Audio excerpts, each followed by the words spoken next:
Greater than when you're doing it when the... Which way does the damn Pac-Man face? Yes. Goes towards the larger number.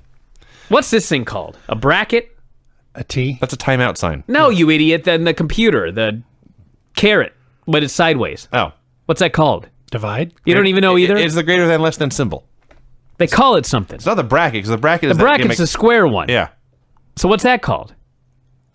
God damn it, I don't know, and now it's bothering me. See? You were making fun of me, and you don't know. You don't know either. I'm going to Google it. Monday Nitro 114. What is this symbol called? Watch Google tell me. Is it better if you use Siri? I'm sure it will. Greater than sign, or less than sign. Dude, it's not even in there. You stumped Google. I did. You beat Google. WCW Monday Nitro 114, also November 17th, 1997. The NWO comes out for a promo, and if that sounds familiar, I swear to God, the announcers outright said, "This is the exact same way the show opened up last week." The show is just a rerun now. Mm-hmm.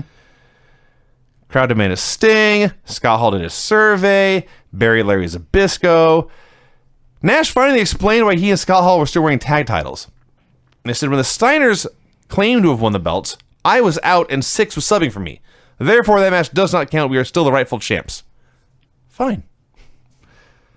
He said if Giant wanted to call himself the true giant of wrestling, that was fine, because unlike being big and being Quasimodo, he was content being 6'10" and sexy. Again, made fun of a guy for being too big. Well, I can tell you it's not a colon. Google that. No. Nor will I do image shirts. They brought out Hulk Hogan. Colon. Oh, Craig, damn it.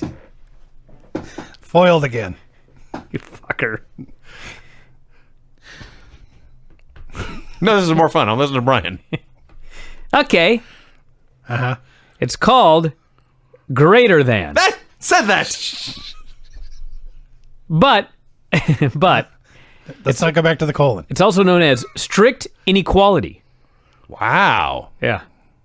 That'd be a good name for a band. That's what I was looking for. Yeah. So Hulk Hogan came out to Jimi Hendrix knockoff music. Oh, this is going to be the new one that's going to drive me crazy. I'm sure when it's... Oh, yeah. If Jericho's music wasn't maddening enough, this ripoff. It's funny because they've played the Hendrix tune before, and they just now decided to pipe in other music. Can't they just play like Real American? Would that not be the same effect? That would be worse. There was an episode like a month ago where Hogan's coming out and he's mouthing the lyrics, chopped it down with the edge of my hand, and they were playing the NWO theme. Well, And for this, they decided to make a wacky... They should have played remake. the new Wolfpack theme. That's way better. Go ahead. So Hulk introduces Rick Rude, who walks out on stage, and Tony Schiavone, I can only say he exclaimed this. Holy smokes! So Rude now being on Raw and Nitro at the same time. He says Shawn Michaels should... He interrupted you, Vince. There's the first. Yeah. Here we go. You want me to do this? Yeah, do it. All right. So Rude says Shawn Michaels should never claim to be champion. Wolfpack is back, causing mass destruction. He had never beaten Bret Hart. The bad boys of wrestling. Vince McMahon should never have told a ref to ring a bell to rob Bret of his title. You have no rhythm. I'm not trying to. No, you're gonna find out the Wolfpack. Here to prove a point. Number one, just believe that you don't. All right. Bunch of 40-year-old men bobbing their head. To the Wolfpack theme. What could be cooler than that? Can't believe the DX song debuted last week and you didn't play it, but this week you played the Wolfpack theme. You For want no reason. You want the damn DX theme? Yes. Okay, keep going. I might scream along. So, Vince says, or Rude says, Vince should never have told a ref to ring a bell to rob Bret of his title. But it's the right time for Bret to abandon the Titanic and swim to the NWO. He promised the NWO would beat up Sting like they did last week. But this time, he would be there to join in. Hogan cut a promo, ran his mouth for a while. Hey, think you could tell us what to do? Did he not ask, Craig? No, I'm not mad. He did ask. I did ask. I am not mad. There's nothing better than Apple Music. You know this guy just died recently? I did hear that. The Sad. singer. Yeah. Better get ready. He did this and Xbox theme and Bow to the master. this theme live. Break it down. Okay, Vinny, now do the review. Hulk Hogan said, not that. Spring has sprung. Sting has been stung. Hey, that's not bad. It worked. He said this in November, by the way. You can only see Vinny right now. Song's so awesome. I'm trying so hard not to sing. Hey, during the- Degeneration! Okay, yeah, we'll do that during the Christmas show, Vinny. I can't handle it right now. I'm way too sober. Anyway, that's it. That's all that happened in this opening promo. Right. Where are we? What happened? Nothing. The opening promo is all we talked about. Oh, Rick Rude came out. Yeah. I did like where Rude cut a promo on Sting. He's still bitter about that whole stage thing. Yeah, but ending his career. Ended his career. I hadn't thought about that until right Come now. on, dude, get over it. I thought you were going to talk about the Dangerous Alliance, but no, that's much worse. Get over it. Hey, he was training for a comeback when he died. He made his money, and then he was going to come back. Yeah. Gene Oakland brought Ray Traylor out for a promo. Ray explained. Let me tell you how this segment went. Oh, this was amazing. Ray says, I am not afraid to fight anyone face-to-face one-on-one, but the NWO wants to jump me as a gang from behind. At exactly that moment, the NWO jumped him as a gang from behind, proving his point. You're missing a key to this. He said, I don't want any sympathy. I turned on WCW and went with the NWO, and I'll just deal with whatever's coming to me. And sure as shit, they were like, okay, well, we're going to beat your ass. And no one came out to help him, just like he'd authorized in his promo. Glacier versus Meng. It was amazing to watch him not catch Cornette and then watch him do this.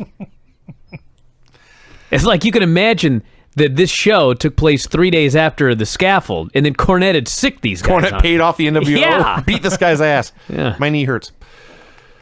So Glacier is kind of amazing. When he is doing choreographed kung fu spots, his strikes look awesome. When he is wrestling and calling out on the fly and trying to throw punches at ad-libbing, oh my God, they're terrible. And I say that having watched my own punches just before the show started, those were worse. But Glacier sucked.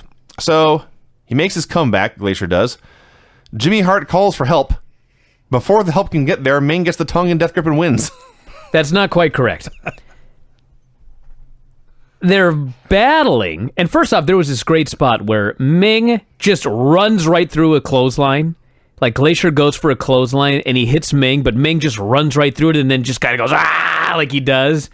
And the big payoff for that no-sell spot is Glacier then kicks him, and he takes a bump. Right.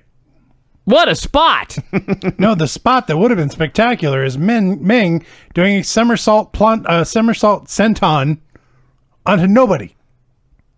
So Jimmy Hart calls out the Barbarian. Thank you for. I don't even remember that stepping up. spot. Yeah, he did a flip and tried to do a senton onto Glacier. I've never seen Meng do this ever. Well, you know, there's a first time for everything. Oh, as King Tonga, he was flying all over the place. It's true.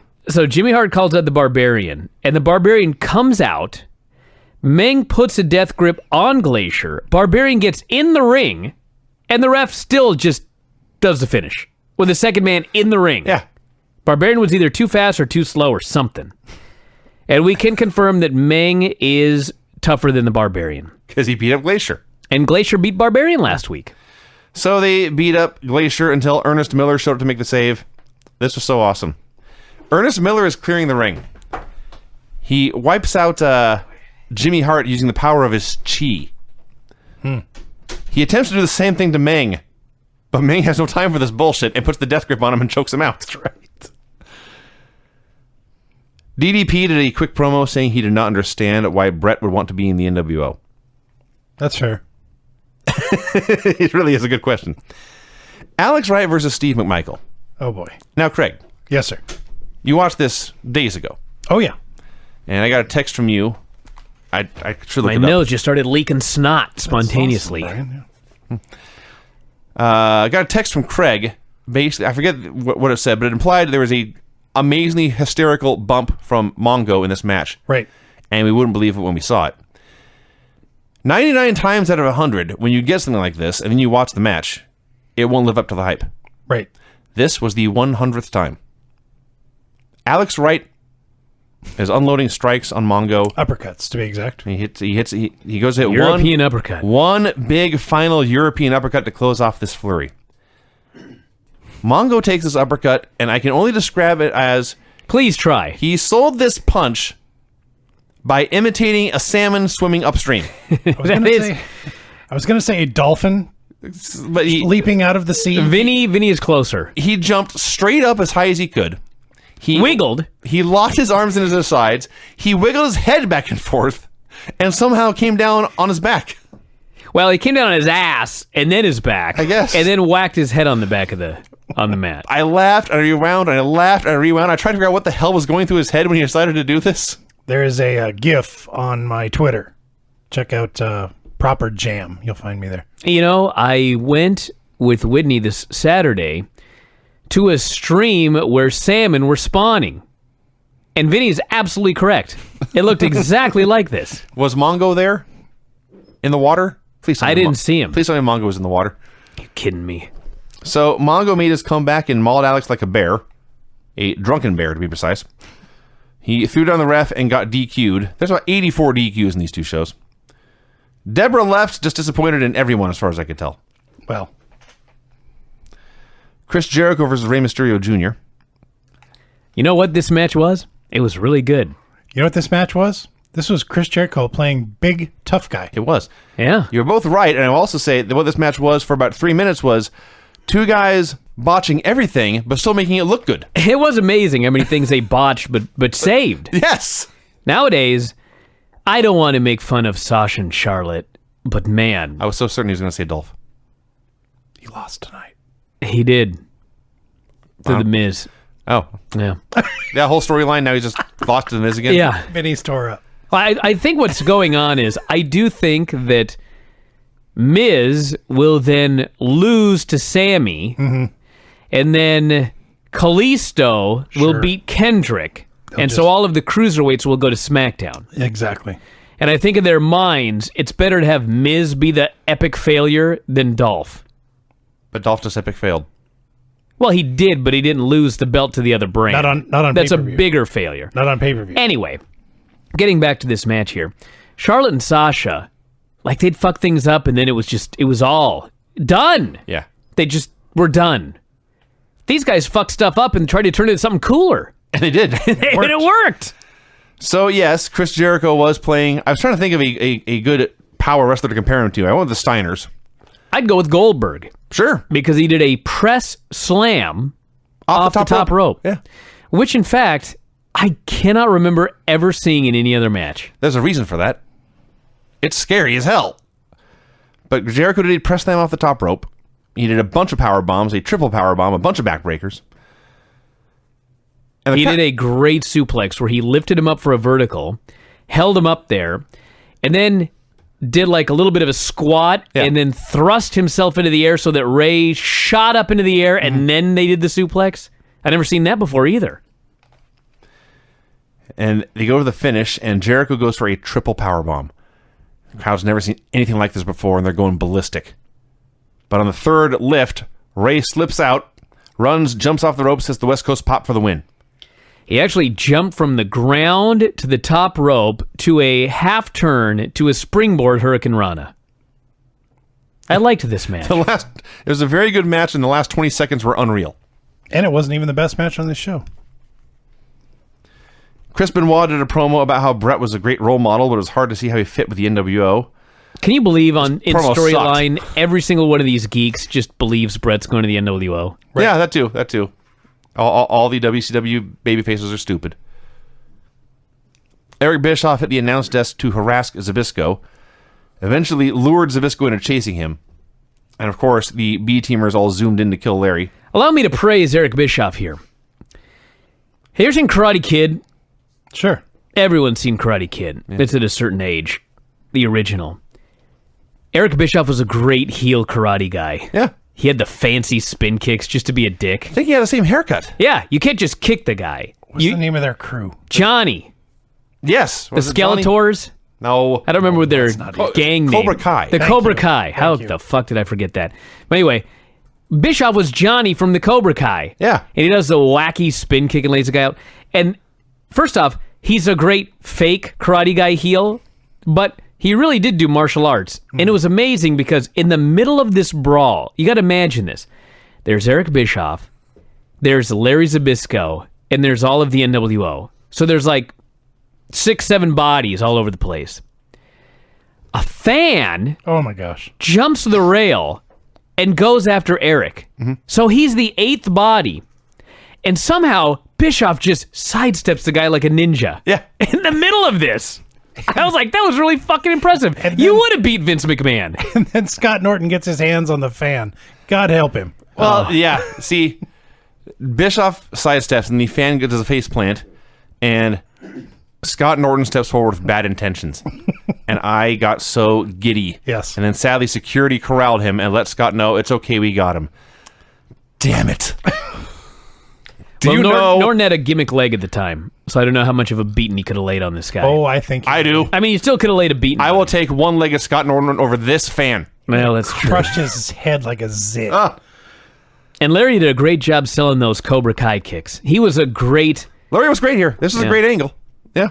And you're right. Actually, you're actually right about Bischoff in that he's annoying enough and small enough that you want to see him get beat up and you believe the babyfaces will beat him up. But when he does have his offense, it still looks good. You think, yeah, if that guy kicked me in the ribs like that, that would suck. He's no Shane McMahon. He is. No. He'd kick Shane's ass too. Viano 4 versus Diamond Dallas Page. Right. That's Did you how- notice this too? That's how it was announced, although Viano 5 did all the actual wrestling. Viano 4 did plentiful interference, including a top rope knee drop in the middle of this match. Roman numerals, Brian. Page did a pescado. I once worked these men, Craig. I understand. can tell them apart. Yeah? What if they switch gear on you?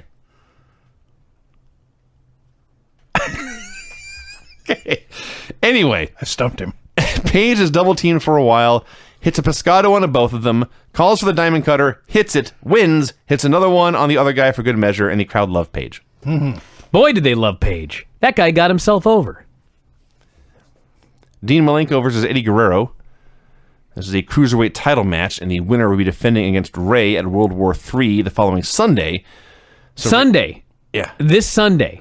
So, Yeah. exactly 19 years ago to the day, WWE is promoting Brock Lesnar versus Bill Goldberg.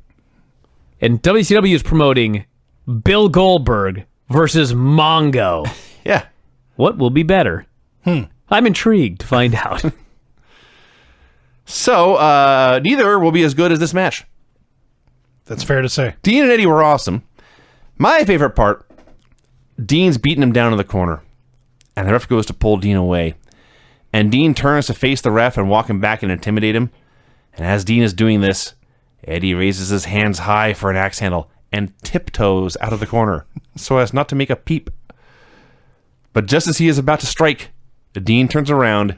Eddie is caught red-handed. He drops to his knees to beg for mercy. And he pops up to offer a handshake like, I was only kidding. And Dean grabs him by the hand and whips his ass some more. So awesome!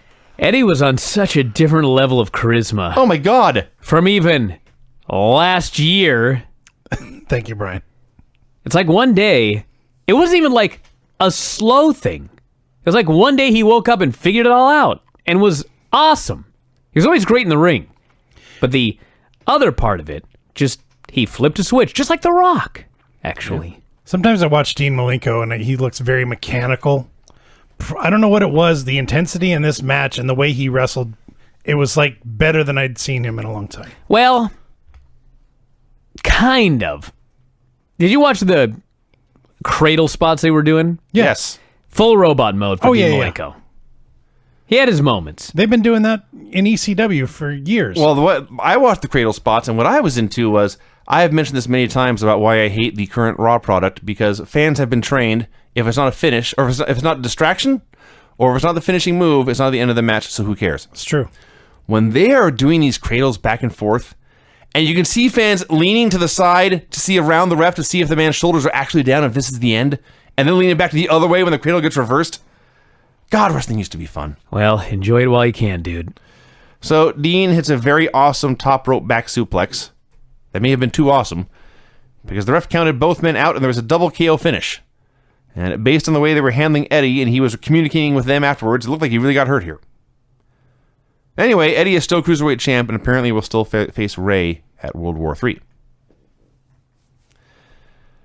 Lex Luger said he was as shocked as anyone Bret had joined the NWO, and somehow it took him like 4 minutes to say this.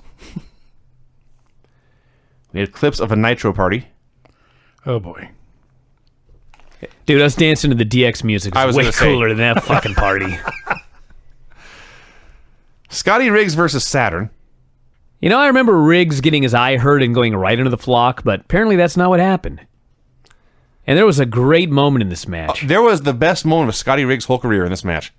I think we're thinking of something different. I'll All tell right. you my favorite part. All right. I'm pretty sure this is not what you thought was the greatest moment of Riggs' career. Scotty Riggs is out there, and he's got his eye taped up and an eye patch on because he got toe-holded. He got dropped, toe-hold away. He fucking fell in a chair because of Raven. Raven didn't move.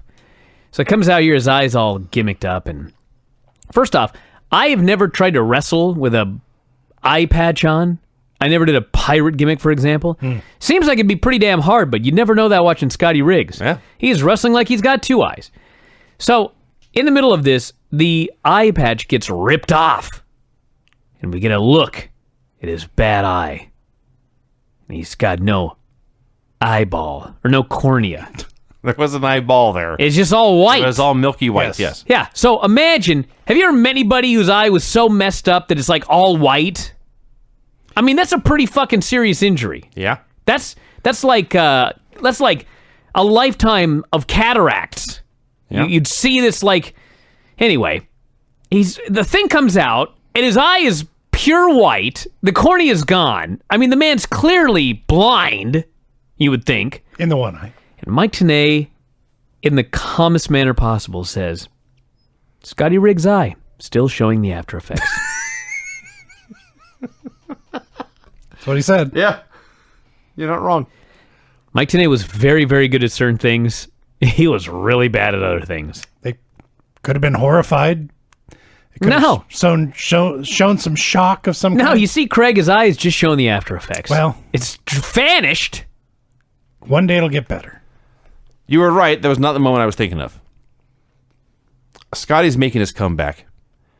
And he knocks Saturn from the ring, to make a long story short. And he goes up top to hit a dive on a Saturn. And he gets up there, and he's on this top rope standing there, like Batman. And he looks to his left, and there's his opponent and the TV champion, Saturn. And he looks to his right, and sitting in the crowd is that bastard Raven who took his eyeball and his flunkies. And Riggs does this massive plancha to the right, flying over the ringside area, over the guardrail, landing on Raven and his crew in the front row. It was so awesome. Looked really good, and it was really safe. He had 4 men to catch him. Exactly. One of them was Hammer, who was huge. Dude, I don't care how big that guy is. If I had a list of guys to catch me, God bless Van Hammer, he ain't on the list. I see your point. Regardless, I'd have Ray catch me before Hammer. it looked awesome. Then Saturn kicked his I'd have ass, Battalion catch me before Hammer. threw him in the ring. Would you have MC Hammer catch you before Hammer? No. I've seen MC Hammer at a UFC show. All right. He ain't catching nobody. All right.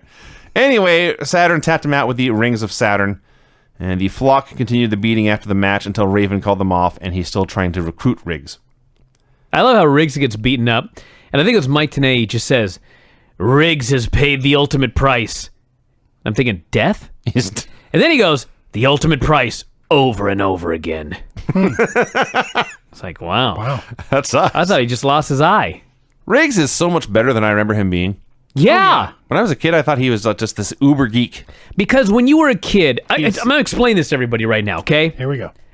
Because when you were a kid, there were stars Right. and there were jobbers. And so if a guy was a jobber, as a kid, you thought he sucked. But we now live in a world where there are no stars, and basically everybody is a geek with one or two exceptions, Brock and Goldberg. It's pretty much about it. The end of the list. Yeah. Maybe and so Taker. now you look back, and Riggs, instead of being a jobber, he'd now be any other guy on Raw, and so you recognize him as being really good. Yeah. He was also an American male. That did not help with the cool factor. Right. I just figured, we actually have, been in a ring and actually wrestled, and then you can respect that, oh my gosh, Riggs is amazing. Yeah, he was really good. Kurt Hennig versus Lex Luger. A nothing match. Luger's not the kind of guy who's going to drag a good match out of Kurt Hennig. Think about what you just said, but you're right. It's true. Yeah. Hennig needed someone to drag a match out of him. He needed a Chris Benoit, for example. Right. Yeah. And Luger was not that guy. No. They did a lot of brawling. A long sleeper spot. The ref went down. Hennig hit a belt shot. Went for the fisherman suplex, but the ref called for the DQ. So Kurt loses. You know what? I skipped an entire segment. The Steiners came out and the NWO beat him up. Oh, yeah. Forgot all about that. So Kurt is going after Lex. Looks like we all did. Now, there's Must have been a hell of a segment. There is a point to why I bothered to go back and mention that. Kurt loses. He starts to beat up Lex anyway until the Giant runs out to make the save. Where has this big man been all night?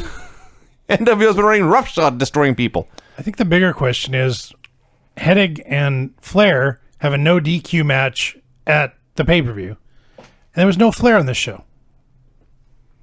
Why didn't he run out to make the save? I don't know. In fact, Hennig came out to the ring with Flair's robe with the sleeves ripped off. Yeah. No Flair. Training. Drinking. Raw training. Scott Hall versus Giant in the main event with Kevin Nash on commentary.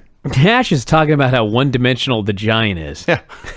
This guy is funny. Yes. Everyone's right. I'm sure he knew that one. Yeah. So, every once in a while, I'm just reminded, like we know this, having watched it for 20 years, but Giant is really, really big.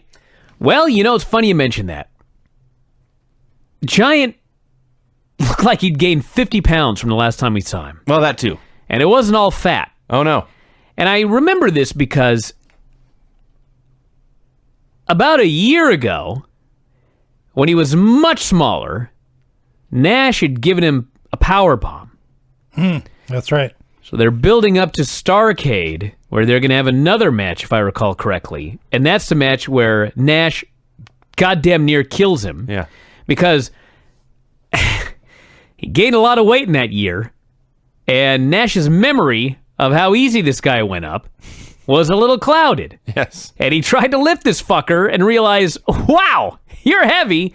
And he dropped him on his head and nearly killed him. Yeah. But it was very obvious here, wow, this guy is big. What the hell happened? Well, I see your point, but I was thinking even more just Hall sells forever, and then outside begins to attack the hand. He's whacking the hand into the post and the stairs, and he's stomping on the hand back in the ring. And so Giant's laying down on the mat as Scott Hall is stomping him, and they cut back, and muscles or no muscles, Giant was so much bigger than Hall. And Scott Hall's a huge person. Just a massive, massive animal, the Giant is. Looks like a bear. So he starts to make his comeback with headbutts, because he's got the bad hand. At one point, he loses his focus, hits a punch with the bad hand, sells it. But as Hall is still wobbling around the ring, Giant stares at his hand, which is bleeding, and he focuses, perhaps meditates, and he is finally able to hit a chokeslam with a bad hand. And after this big, powerful moment, NWO hits the ring for the DQ. God. Did you see the sign in the crowd? Taz. 3 letters, 1 word, 4 feet. Yes. He was not as big as the Big Show. I'm not sure he was as big as Battalion. He may not have been. He may have been Battalion. Hey, don't get on Taz's bad side again. I remember the early days. Like Taz, is Taz going to actually say, you know what, I'm actually tall? I mean, give me a break. I was talking more for your health. What the hell's going on? I'm Googling Taz Battalion. There seems to be no connection. Wow. That was Vinny. Anyway, all the geeks hit the ring. He wrestled in Lost Battalion Hall once.